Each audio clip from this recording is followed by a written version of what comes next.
A very good morning and a warm welcome to my dear students of class 8th. I welcome you all to this new class of social science where we are on the continuation of chapter 2 history from trade to territory. Children, in the previous class we saw that when British East India Company started trading in Bengal, then gradually started taking possessions over the powers and then free trade, and there was no excise duty which was being imposed on East India Company. There was concession given to East India Company. Then when the new Nawab of Bengal refused to grant concessions to the Britishers and demanded tributes for the losses which the Nawabs have been facing all over the time, then the new Nawab also accused the Britishers for their losses, which in return led to great grudges between the Nawabs and the Britishers. And this rivalry led to Battle of Plassey. Let us see what happened in Battle of Plassey. Children, Battle of Plassey in 1756, Siraj ud Daulah became the new Nawab of Bengal after the death of Ali Vardi Khan. He at once ordered Britishers to pay the revenue and stop fortification. Fortification is taking over the forts and acquiring them. Also, with the help of 30,000 soldiers, he captured the officials of English factory at Qasim Bazar, and also established his control over Calcutta's fort. So this Siraj ud Daulah was very ambitious about this. He just took control over Calcutta's fort, and he stopped soldiers from fortification. All these incidents result into Battle of Plassey, in which Robert Clive, as an army officer in East India Company, defeated Siraj ud Daulah. The main reason behind his defeat was that army led by Commander Mir Jafar. Children, this has been in the history. Somebody in your own group always tends to betray you.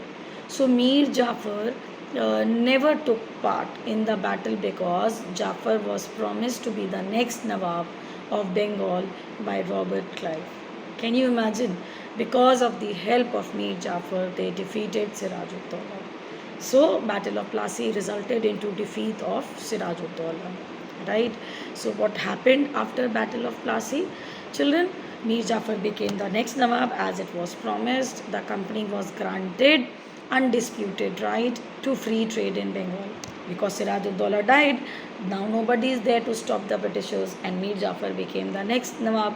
So the company started trading again free of cost.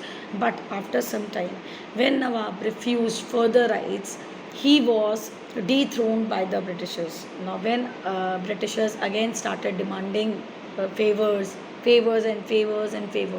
but after some time, children, when Mir Jafar also refused to give them further favors, he was also dethroned by the Britishers, and now the next Nawab was Mir Qasim. After some time, he also started complaining of the issues and misuse of the powers of the company. This refusal by Mir Qasim led to the Battle of Buxar. When the Nawabs or the kings refuse the Britishers, it has always resulted in the battle.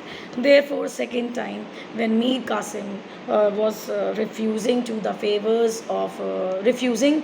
grant favors to the Britishers, this led to the Battle of Buxar in 1764.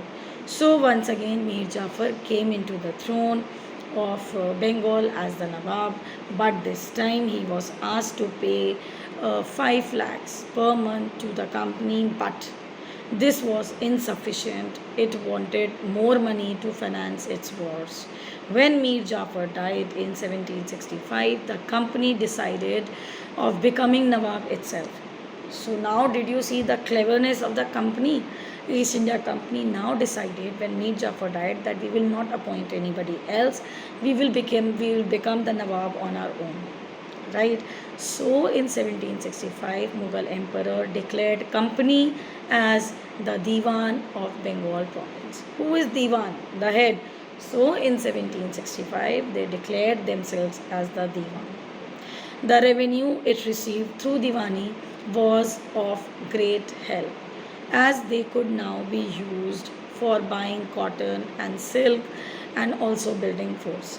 This income was also important because after Battle of Plassey, the income from Britain was little slowed down. So this was the result of Battle of Plassey, which led to Battle of Buxar also, and then again Mir Jafar became the Nawab after his death. Company became the Nawab itself and granted Diwani rights, and then all the revenues were being used of Bengal to purchase silk and spices. So in the next class, children, we will discuss company officials become nabobs. So that's all for today's class. Thank you so much and have a nice day. Bye bye. Take care.